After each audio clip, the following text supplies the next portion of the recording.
नमस्कार। अक्सर हम लोगों से सुनते हैं कि जीवन का दूसरा नाम ही संघर्ष है और जाहिर सी बात है, यदि संघर्ष है तो तनाव भी होगा, काम का दबाव भी होगा, कभी खुशी होगी तो कभी गम भी होगा, तो कभी किसी बात का डर भी होगा। लेकिन लाइफ में एक चीज़ बहुत अच्छी है कि कभी कोई चीज़ फिक्स नहीं रहती।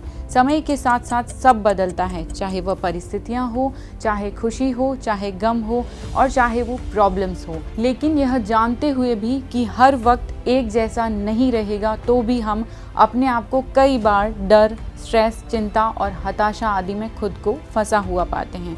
और इस स्ट्रेस, डर और चिंता की परिस्थिति में हम इतना डूब जाते हैं कि हमें दूर दूर तक कोई भी आशा की किरण नज़र नहीं आती है।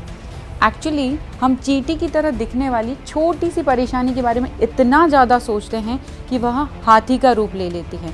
नेचुरल सी बात है, जब हम किसी प्रॉब्लम पर बहुत ज़्यादा सोचेंगे तो वह हम पर हावी होने लगती है और हम उस हताशा से अपना ध्यान हटा ही नहीं पाते हैं और उस प्रॉब्लम के आगे कुछ सोच भी नहीं पाते हैं।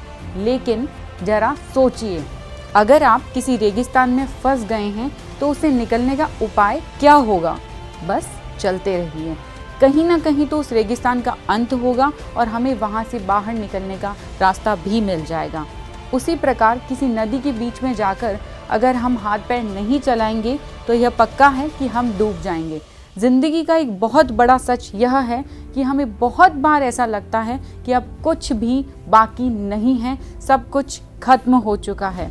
उस परिस्थिति में अपने आप पर विश्वास करना है और हिम्मत के साथ डटे रहना है, क्योंकि परिस्थितियाँ और वक्त दोनों ही बदलते हैं। तो जाते जाते बस इतना ही कहना चाहूँगी कि एक कोशिश और कर, बैठ ना तू हार कर, विश्वास को दृढ़ बना, संकल्प को कृत बना। एक कोशिश और कर, बैठ ना तू हार कर।